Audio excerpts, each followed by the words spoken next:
Praise the Lord. கிறிஸ்துவுக்குள் எனக்கு மிகவும் பிரியமான என் அன்பு சகோதர சகோதரிகளே, ஆண்டவராகிய இயேசு கிறிஸ்துவின் நாமத்தினாலே உங்களுக்கு மிகுந்த சமாதானம், நல்ல சரீர சுக பலம், இருதயத்திற்கு மிகுந்த ஆறுதல் உண்டாவதாக என்று நான் உங்களை வாழ்த்துகிறேன். கர்த்தருக்குள் எப்பொழுதும் மகிழ்ச்சியாக இருங்கள், அப்பொழுது உங்கள் இருதயம் விரும்புவதை ஆண்டவர் உங்களுக்கு அருள்வார் என்று சங்கீதம் 37:4 எழுதப்பட்டிருக்கிறது. ஒரு காரியத்தை சாதித்த பிறகு சந்தோஷப்படுவதல்ல, காரியத்தை சாதிப்பதற்கு முன்பாகவும் கர்த்தர் இந்த காரியத்தை எனக்கு சாதித்து தருவார் என்கிற விசுவாசத்தோடு மனமகிழ்ச்சியோடு காணப்படுவதைத்தான் ஆண்டவர் உங்களிடத்திலே எதிர்பார்க்கிறார். ஒன்றை பெற்றுக்கொண்ட பிறகு விசுவாசிப்பதல்ல, பெற்றுக்கொள்வோம் என்று விசுவாசிக்கிறவர்கள்தான் பெற்றுக்கொள்வார்கள் என்று சொல்லி மார்க் 11:24 வேத வசனத்தில் எழுதப்பட்டிருக்கிறது. கர்த்தராகிய இயேசு எரிகோ வழியாக போகும்போது ஒரு பார்வையற்றவன் இயேசு அந்த வழியாய் போகிறார் என்று கேள்விப்பட்டு, இயேசுவே தாவீதின் குமாரனே எனக்கு இரங்கும் என்று கத்தினான். அநேகம் பேர் அவனை தடை செய்தார்கள், கத்தாதே என்று சொன்னார்கள். ஆனாலும் அவன் இன்னும் உரத்த குரல்ல அற்புதங்களை செய்கிற ஆண்டவர் இயேசுவை நோக்கி, இயேசுவே தாவீதின் குமாரனே எனக்கு இரங்கும் என்று உரத்த சத்தத்தில் கூப்பிட்டான். ஆண்டவர் நின்று அவனை தன்னிடத்தில் அழைத்து கொண்டு வரும்படி தன்னுடைய சீசர்களுக்கு கட்டளை கொடுத்தான். பிரியமானவர்களே, ஆண்டவர் உன்னை அழைக்கிறார் என்று சொன்னதும் அவன் துள்ளி குதித்து எழும்பி தன் மேல் வஸ்திரத்தை தூக்கி வீசினான் என்று வேதத்தில் லூக்கா 18 கடைசி வசனங்களிலே வாசிக்கிறோம். பிரியமானவர்களே, ஏன் அந்த மேல் வஸ்திரத்தை அவன் கழட்டி போட்டான் என்று சொன்னால், கர்த்தராகிய இயேசு என் குரலுக்கு செவி கொடுத்திருக்கிறார், தம்மிடத்திலே என்னை அவர் அழைத்திருக்கிறார். ஆகவே நான் விரும்பி கேட்கிறதை நிச்சயமாய் அவர் எனக்கு செய்வார் என்றுதான் முதல்ல அந்த மேல் வஸ்திரத்தை கழட்டி போடுவதற்கு காரணம். அந்த மேல் வஸ்திரம் என்ன என்று கேட்டால், அன்றைக்கு குருடர்களை அடையாளம் கண்டுகொள்வதற்காக அல்லது தொழுநோயாளிகளை அடையாளம் கண்டுகொள்வதற்காக அல்லது குறிப்பிட்ட பலவீனரை அடையாளம் கண்டுகொள்வதற்காக உடுத்தி இருக்கிற ஒரு வஸ்திரம்தான் அந்த மேல் வஸ்திரம். இதுவரைக்கும் மனுஷருடைய பார்வையில் அவன் குருடன் என்று அறியத்தக்கதாய் அவன் வெளியரங்கமாய் தன்மேல அந்த போர்வையை போர்த்தி இருந்தவன் இயேசு அழைக்கிறார் என்று சொன்னதும், இனி நான் குருடன் அல்ல, இனி நான் பார்வை இல்லாதவன் அல்ல, பார்வை கொடுக்கிற தேவன் என்னை அழைக்கிறார், ஆகவே நிச்சயமாய் எனக்கு பார்வை கிடைக்கும், இனி நான் குருடன் அல்ல என்பதற்குத்தான் அந்த மேல் வஸ்திரத்தை அவன் உருவி போட்டான் என்று எழுதப்பட்டிருக்கிறது. அந்த பிரகாரம் அவன் விசுவாசித்த பிரகாரம் ஆண்டவர் நான் உனக்கு என்ன செய்ய வேண்டும் என்று கேட்டார். அவனோ நான் மீண்டும் பார்வை பெற வேண்டும் என்று சொல்லி இயேசுவிடத்திலே கேட்டான். அவனுக்கு ஆண்டவர் பார்வை கொடுத்தான். பார்வை பெற்றுக்கொண்ட பிறகல்ல, பார்வை பெற்றுக்கொள்வேன் என்று விசுவாசத்தில் பார்வையற்றவர்களுக்குரிய மேல் வஸ்திரத்தை அவன் கழட்டி போட்டானே. இதை கர்த்தர் பிரியமானவர்களே அவனுக்கு நீதியாய் எண்ணினார் என்பதுதான் சத்தியம். ஆகவே ஒன்றை பெற்றுக்கொள்வதற்கு முன்பாக கர்த்தரில் விசுவாசம் வைத்து பெற்றுக்கொள்வேன் என்று பிரியமானவர்களே நம்பிக்கையோடு காத்திருங்கள்.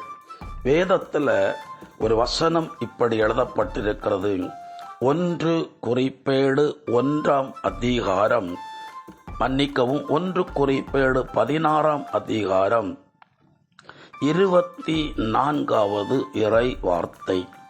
பிற இனத்தார்க்கு அவரது மாட்சியை எடுத்துரையுங்கள், அனைத்து மக்களினங்களுக்கும் அவர் தம் வியத்தகு செயல்களை அறிவியுங்கள்.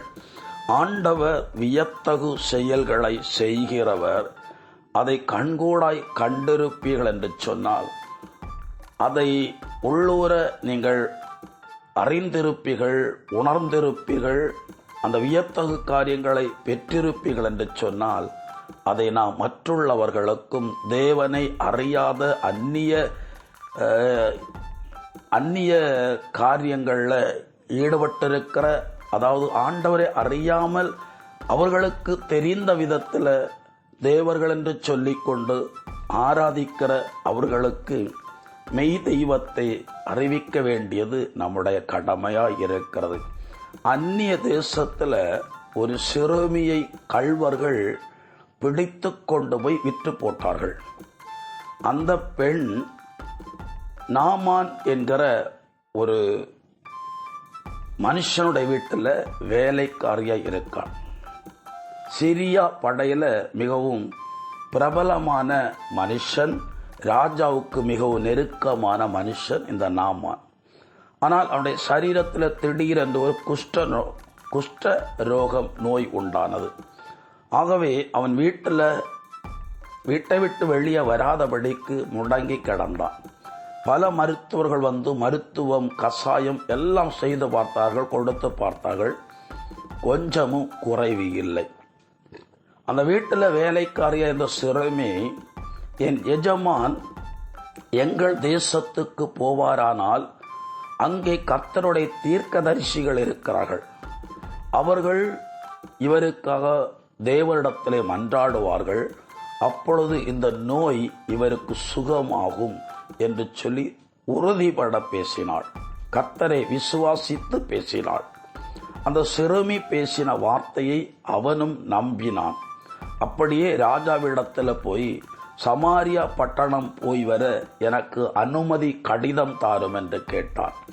ராஜாவோ சமாரியா பட்டணத்து ராஜாவுக்கு ஒரு கடிதம் எழுதி, அதாவது நான் ஒரு குஷ்டரோகியை அனுப்பி வைக்கிறேன், அவனை சுகமாக்கி அனுப்பும் என்று சொல்லி எழுதினான்.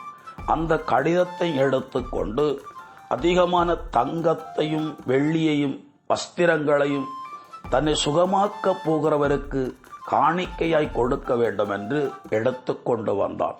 இவன் ஒரு புறவினத்தான். ஒரு சிறுமி கர்த்தருடைய மகத்துவங்களையும் மகிமையையும் வியத்தகு செயல்களையும் எடுத்துரைத்த போது சுகம் பெற்றுக்கொள்வதற்கு முன்பே, சுகத்தை பெற்றுத்தருகிற தீர்க்கதரிசியை காண்பதற்கு முன்பாகவே, நான் சுகம் பெற்றுக் கொள்ளும் போது அவர்களுக்கு காணிக்கை கொடுக்க வேண்டும் என்று சொல்லி பெருந்தொகையான காணிக்கையை அவன் கையோடு எடுத்து வந்தான் என்று 1 அரசர் 5ஆம் அதிகாரத்தில் எழுதப்பட்டிருக்கிறது. அவன் வந்த பிரகாரமே தீர்க்கதரிசியை சந்தித்த போது தீர்க்கதரிசி யோர்தான் ஆற்றில் 7 தரம் முங்கி எழும்ப சொன்னார். அந்த பிரகாரம் நாமான் என்கிற குஷ்டரோகி யோர்தான் ஆற்றில் 7 தரம் முங்கி எழும்பின போது அவனுடைய சரீரம் சுகம் பெற்றது. அவன் சந்தோஷத்தோடு கூட தன்னுடைய தேசத்துக்கு கடந்து போனான்.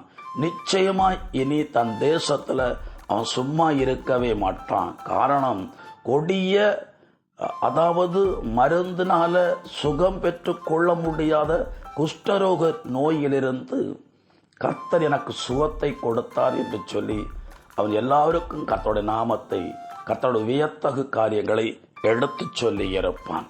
நீங்களும் கர்த்தருடைய மகிமையை உணர்ந்தவர்களாய் கண்கூடாய் கண்டவர்களாய் இருப்பீர்கள் என்று சொன்னால் தேவனுடைய மகத்துவங்களை மற்றுள்ளவர்களுக்கு எடுத்துரையுங்கள். கர்த்தர் உங்களை ஆசீர்வதிப்பார். எங்களை அதிகமாய் நேசிக்கிற எங்கள் அன்பின் பரலோக பிதாவே, இந்த இறை வார்த்தைகளை கேட்கிற ஒவ்வொருவரையும் கர்த்தராகிய தேவன் தம்முடைய வியத்தகு செயல்களை காண்பித்து இவர்களை நடத்தும்படி நான் ஜெபிக்கிறேன். வேலை காரியத்தில் ஆனாலும், படிப்பு காரியத்தில் ஆனாலும், இன்னும் என்ன என்ன காரியங்களில் கர்த்தர் அற்புதம் செய்ய வேண்டும் என்று எதிர்பார்க்கிறார்களோ அதில் அற்புதங்களை செய்து இவர்களை மகிழ பண்ணி இவர்களை ஒரு சாட்சியாய் நிறுத்துவீராக. அப்படி நீர் செய்கிற தயவை நினைத்து நான் உம்மை நன்றியோடு துதிக்கிறேன், ஸ்தோத்தரிக்கிறேன். இயேசு கிறிஸ்துவின் பெயரால் ஜெபிக்கிறேன், எபங்கேலும் ஜீவனுள்ள நல்ல பிதாவே, ஆமீன். God bless you. சமாதானம்.